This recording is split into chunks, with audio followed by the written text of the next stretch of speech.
My name is Austin, and today I want to talk about a video game. Well, more specifically, a gacha video game. But nonetheless, today I will be reviewing a game, and that game is called Blue Archive. So what is Blue Archive? Well, Blue Archive is a gacha game developed by Nexon or published by Nexon. I'm not really too sure. You can just, do a quick Google search, Blue Archive, and it'll probably show up to get the full details. So why am I, covering this game? Why am I reviewing this game in 2024? Not 2023, 2024. It's because, I discovered this game on Twitter, and more specifically, the fan art on Twitter. Okay, well, Blue Archive is one of the newer games that came out in 2021. But I didn't really take interest in it until about last year. And only this year did I really pick it up. And I picked it up because because of the generous fan art that it receives. And what I mean by this is it has some of the best porn. It has some of the best 18 plus fan art. Yeah. And also really lewd stuff. A lot of lewd fan art. And I was etchy fan art, if you will. And I was like, goddamn, that's spicy. Yeah, that's pretty spicy. I want to check out the game. And here we are. Here we are. So, what do I think of the game? So, this review will be covered into, 3 sections. First, the story. Second, the gacha. And third, the gameplay. So first off, let's talk about the story, which I think is one of its biggest strengths. And also, I do have a major complaint with the story, but I'll explain it to you. So anyway, in terms of the story, I think it is well written. I think it's well done. The initial beginning is very cliche. I swear to God, every gacha starts with the protagonist, right? The character that you play as. The traveler, the trailblazer, the sensei, senpai, whatever, right? The MC. The MC of the gacha game, it's pretty typical. They lose their memories. Because, of course, they lose their memories. But, they lose their memories and they do their job. And they have to get reaccustomed into whatever life they were doing beforehand, right? In this case, we're known as the sensei of scale, and that's basically like a little intro, and it's not really spoilers because it's like literally like the intro of the game, and also super cliche beginning. But despite all that, it is It is a very very well written game. The story is divided. The main story is divided into 4 volumes, and there's a final volume. And I've only done 3 volumes, but despite doing 3 volumes, I will say it is still incredibly written. Each volume covers a series of characters, a series of characters, a group of characters. And, you get to be the sensei, right? You get to be the sensei, and you get to help teach, nurture, and protect these students, all that stuff. And it's really well done. It's like, you get to really explore, each character in each group, in each volume. And, they tell fun jokes, right? Fun meta jokes, fun, self-aware humor. Just like creative things, right? Creative things. And, I will say, unfortunately, this is a gacha game thing. They put so much effort into the prologue, and afterwards they kind of have to dim it down for the rest of the main story. But despite that, I still enjoyed reading the main story. I really enjoyed, getting to, explore, different, groups of characters throughout the world, Kivotos, I think. Kivotos? And, yeah, Kivotos, yeah. So, explore the different groups in Kivotos, and I think it's well done. And, in different volumes, some characters even may show up as, guests, right? The guest appearances. So like, oh, like yeah, they're telling different stories like each volume. They're telling separate stories with separate characters, but some characters from one volume may show up in the next volume, and like I don't know. Yeah, this like I said, there's a lot of shortcomings here and there with the story. It's not perfect. Like I said, there's even a cliche beginning, but the story is one of the biggest strengths of this game. Like things, right? Like great character backgrounds, great setting, great character interactions, and a pretty decent plot, all things considered. And it's these things that really make this game really special, and I think really cool, really cute, and yeah, I really enjoy it. I really enjoy it, and but there is one complaint, I will say, one major complaint. And that is, oh my god, right? Oh my god. Story progression suddenly gets blue balled. So I'm going to do a spoiler, right? A little spoiler, but it's a minor spoiler. A very minor spoiler. I'll try to keep it as minor as possible. I'm not going to tell you which volume, which chapter. I'm not going to even tell you where this happens, but the super tiny minor spoiler is at some point in the story you end up having to use your own characters, and I end up getting blue balled because I am way too underleveled to like defeat the boss in order to progress the story. So I'll give you a little hint. I'm like what 60% with the story, and they're finally making me use my own goddamn characters that I gacha pulled for, and I'm like what? You know what I mean? Like all of a sudden I can't enjoy more of the story because because there's a fucking roadblock. When beforehand, every time I cleared a stage or every time I cleared a volume, like the game, right? The game will always give me characters, right? Like trial characters to play around with, characters that fit the narrative.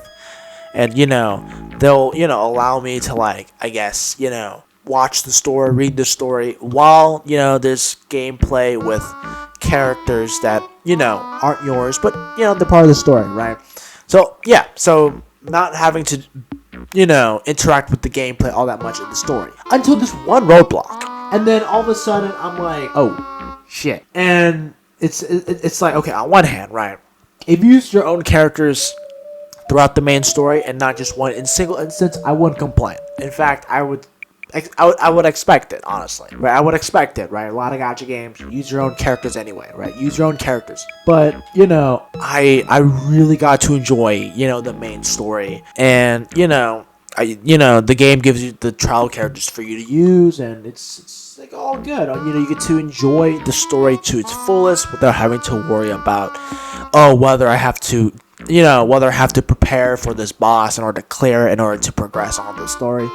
The characters the game provides you is enough, right? And you're just there to just really enjoy what this game has to offer in terms of its writing. But there's one goddamn roadblock where it's like, your characters need to be level 65 or higher, because the trial characters you used were level 65, and if you don't have characters at level 65 and you're like level 7, which I am right now, I'm like level 7, and you're like level 7 and you have to be like level 65, then you can't progress, and you can't, complete the story, you can't enjoy the story, you can't, really get to enjoy the rest of it, because you're just getting blue balled. You're just like, just when it's about to get good, boom, there's a roadblock, and you can't do it. You can't play the game, or you can't, enjoy the game's story, the lore, and everything about it. You can't enjoy it because there's a goddamn roadblock. But this, which really, like, it is a really big deal for me, because I'm enjoying the story, and you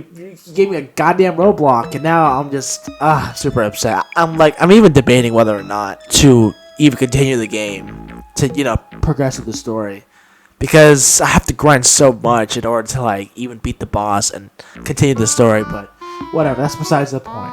But that's like my only complaint. But other than that, the story itself is really, really good. It's like, this narrative is super duper strong. The second thing I want to talk about is the gacha rates, the gacha itself. In terms of free currency, it's pretty generous, I think. You do get a lot of, pulls as a beginner. And I can only speak for as a beginner, because I'm not even like mid game or late game yet. I'm not even like that. So that's a big disclaimer warning. But as a beginner, right? As a beginner, you do get a decent amount of free pulls, which is nice. Its pity system is extremely high though, and the rates are pretty low, so it's not great.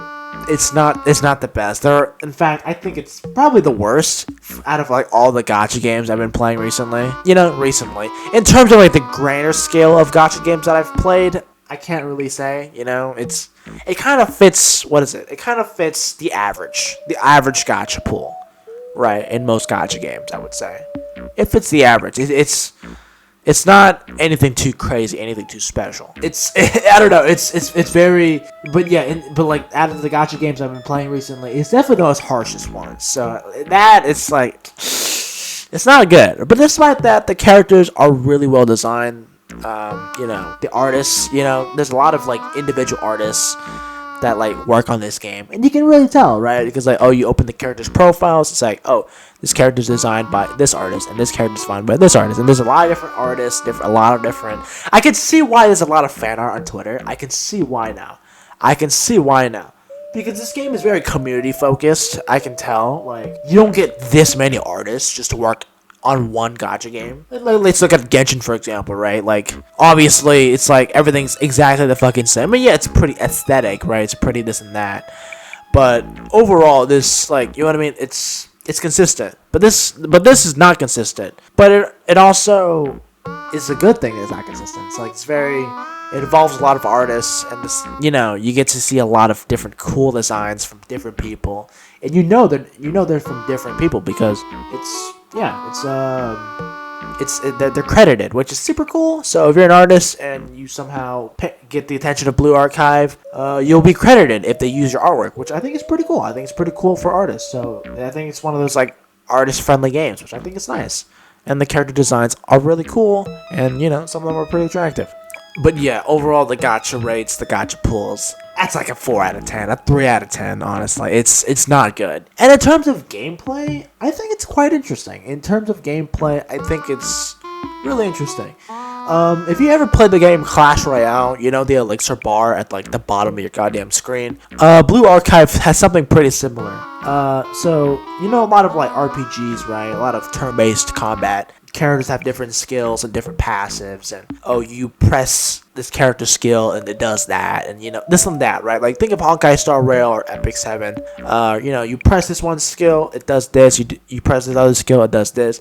But, you get that, but it's locked to an elixir bar, right? An elixir bar. So, like, in Clash Royale, you need 5 elixir in order to, like, use a skill or use a character, right? Well, it's like that. It's like, you need 3 elixir to, like, use a skill.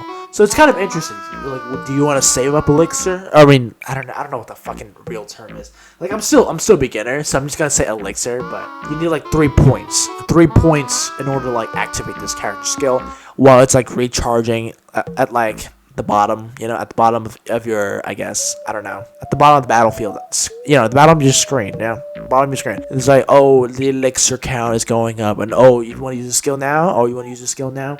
But it also incorporates, like the passives, the skill options, stuff like that. It also incorporates like gear and like equipment. So like if you're used to games or gacha games that have like equipment, like as a way of like progression and weapons, in terms of progression, this game is no different. It has that as well. So it's a really, I don't know. It's a really what is it? It's a very basic, but also like it's very easy to understand. It's very easy to understand, but it also has some complex. Complex features to it. So it combines a lot of features from other games you may have known, right? Like, for example, the elixir bar thing. You know what I mean? Yeah. So, I don't know why I'm making Clash Royale references. Goddamn Blue Archive. But yeah, I mean, I found the tutorial. I found the tutorial. And, like the beginning stages, it's pretty easy to understand. Like, like different skills, different passives, like the elixir bar thing. I'm not sure, like, how it would do for, like, a person who doesn't understand gacha, but as a person myself who does understand gacha, it's pretty easy to understand. And the characters move, and you use their skills correctly. Like, oh, make sure to heal with this character to heal the other character, this and that. You got strikers or characters that are active in the battlefield, and they take cover and shoot other bad people. Then you have specialists who, are background characters that give support, and you gotta time their skills correctly in order to gain good benefit. You got different types like piercing units that they do piercing damage, and they're weak. And enemies are weak to this, and other enemies are weak to explosive units that use bombs and shit like that, and standard DPS units, this and that. There's a lot of complexity, but it is something that I'm able to understand. So I would give this maybe a 7, maybe a 7 or 8 in terms of its gameplay. I think it's pretty alright. For now, anyway. I'm a beginner, so disclaimer, it's beginner. I'd say, gameplay and, gacha stuff, I'd say is a disclaimer because I'm still a beginner and I'm not really fully exploring this game yet. But the story, though, I'd give this a 9.5. You know what I mean? A 9.5. Because I think it's well done. In terms of a gacha game, it's really well written. I really enjoy it. It's not some lazy ass fucking, thing. Even though it does have a lazy start to it, I think it's really well written. There are times where it is a bit cheesy, but every gacha game has a cheesy moment, I suppose. But yeah, it's that stupid roadblock that's you telling me I have to actually build units to defeat this boss? That's actually, I take it down. It was from 9.5 to maybe an 8 or a 7. I feel like if you were allowing me to just play the game this entire time until this one moment, just get rid of that one moment and allow me to fucking play with trial characters that you've been doing this entire time. If I could play the entire story, not just 60% of it, but the entire story, if I'm able to do that for the entire story, right? If I'm able to do that for the entire story, I would give this a 10 out of 10. I think I'm goddamn, I can enjoy the story without any worries about having to get stronger. But no, I got fucking blue balled at the very end, 60% of the way. I'm in terms of volumes and stuff, right? But yeah, that's not besides the point. And I don't know. Overall, I think it's a pretty good gacha game. Definitely something that is worth playing whenever you get the chance. It's definitely not a main game. I definitely can't see myself playing this game for hours at the end. Really, I think what's really carrying this game is its story. Its character interactions, and the world. I think is really interesting and it's worth giving a shot. But in terms of it's gacha, its gameplay, this gameplay is pretty okay. It's pretty decent. Its gacha rates it's not great. Anyway, that's about it.